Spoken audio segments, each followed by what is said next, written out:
Ике атна дәвамында өлкәнең мәгариф министрлыгы раслаган план буенча мәдәният, мәгариф хезмәткәрләре, тарихчылар һәм журналистлар әнә шулай лагерда ял итүче укучыларга татар халкының тарихы, аның милли киемнәре, гореф-гадәтләре һәм сәнгате турында мавыктыргыч очрашулар һәм әңгәмәләр уздырдылар. Кешенең милләтен нәрсә билгели? Минем татарлыкны нәрсә билгели? Молодец, тел. Киемнәр, кием салым, тагын.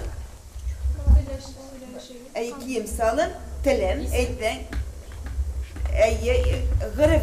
Лагерда өлкәнең төрле район авылларыннан килгән татар, чуаш, мордва балалары төшкә кадәр ана телендә үз милләтенең тарихын, гореф-гадәтләрен өйрәнү буенча шөгыльләнсәләр, төшкә аштан соң алар гомуми чараларда катнашалар, күчмә музейлар оештырып, төрле халыкларның милли киемнәре, кулышлары белән танышалар. Әлбәттә, монда килгәнче дә мәктәпләрдәге һәр төрле түгәрәкләрдә һәм сыйныфтан тыш чараларда алар төрле милләтнең гореф-гадәтләрен, мәдәниятын өйрәнәләр. Безнең түгәрәккә 15 бала йөри, балалар бик шатланып, теләк белән йөриләр.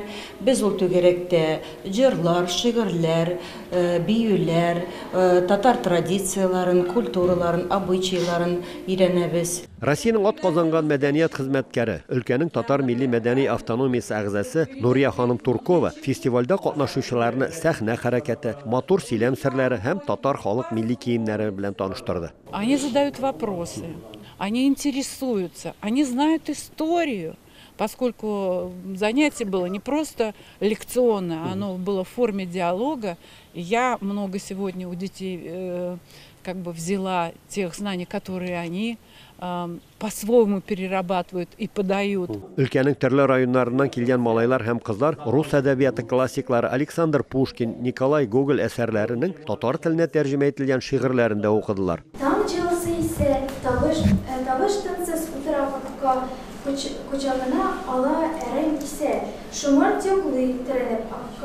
Балалар үзләре әйткәнчә көн тиз үтә, бер генә минутта бушка узмаган. Мин монда килдем инде икенче кат, и елдан елга монда все яхшырак була. Бик күп дуслар таптым монда, потом отрядларда бик тә интересно. Яхшы ашаталар, күп народларды белдем, традицияларын, обрядларын. Нурия апа сөйләде, нәрсәләр, киемләр, басмалар турында. Нәк чәчләрне кирәк кыстырга сөйләде. Яңа затлар өйрәндем, түбәтәйләр турында, калпаклар турында ишеттем. Идел буе халыклары фестивале дигән исем астында узучы этномәдәни лагерның һәр төрле бәйгеләрендә катнашып, призлы урын алган татар балалары Татарстан мәгариф министрлыгының җәйге лагерьларына юллама белән бүләкләнәчәк. Димитрий Город шәһәреннән Рамис Сафин, Ахмед Мөдәрисов, Яңа Гасыр каналы.